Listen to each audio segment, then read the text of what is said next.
पण तसं फक्त लावली आणि त्याच्यावर ग्लास ठेवला की ऑक्सिजन भेटला नसल्यामुळे ती बंद रूम मध्ये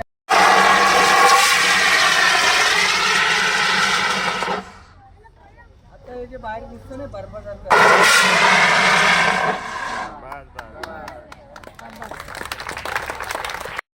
हा शाळेकडे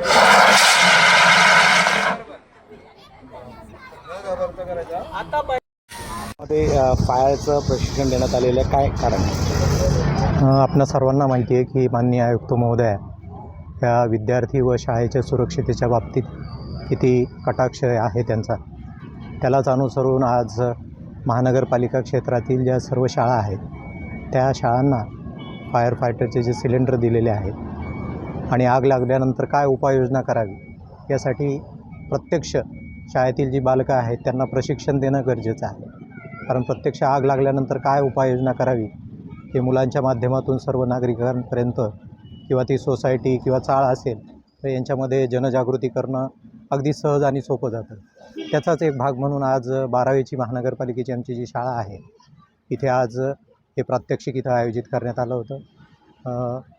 विद्युत विभागाचे भागवत साहेब यांनी सर्व शाळांना हे फायर फायटर सिलेंडर दिलेले आहेत आणि फायर डिपार्टमेंटच्या चौधरी साहेब आणि त्यांची सर्व टीम यांनी प्रत्यक्ष ते प्रात्यक्षिक करून दाखवलेलं आहे की आग लागल्यानंतर कशा पद्धतीने त्याचं शमन केलं पाहिजे हे प्रत्यक्ष त्यांनी दाखवलेलं आहे.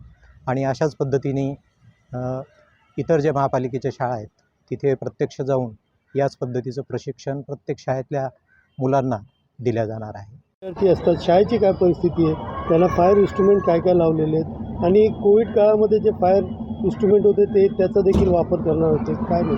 हो, तेच कोविड काळातली जी होती फायर एक्स्टिंग्विशर तेच आता सर्व शाळांमध्ये बसवलेले आहेत आणि म्हणूनच त्याचं प्रशिक्षण ते कसं ओपन करायचं, त्याचं आगीवरती कशा पद्धतीने नियंत्रण मिळवायचं तेच प्रशिक्षण आज त्या एक्स्टिंग्विशरचं देण्यात आलेलं आहे.